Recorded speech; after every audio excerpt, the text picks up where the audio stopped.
Hai. Lakini sahihi nimekuja kwa sababu ya hafla moja hapa. Kawuono wan enyasi mar higni 80 nyaka ne mama na miluongo ni Mary Emma Juma Nyarodima chukre mabur nyathini piny.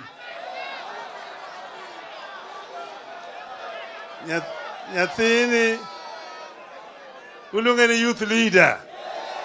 Wakani youth leader. Tumejani kich. Yeye ni yatima, sio? Sasa leo amefikisha miaka 80 tangu azaliwe. Kama angeua mama yangu wakati alikuwa anazaliwa, baba hangezaliwa. Siko namna hiyo. Ndio sababu kuna hafla natafanya hapa.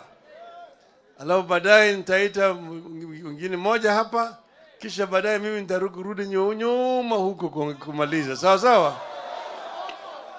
Kuro kama Kongo nataka jamii ya Jaramogi wakuje hapa. Hapa yote mokongo nyithi Mary Nyarodima manonyuolo wuon.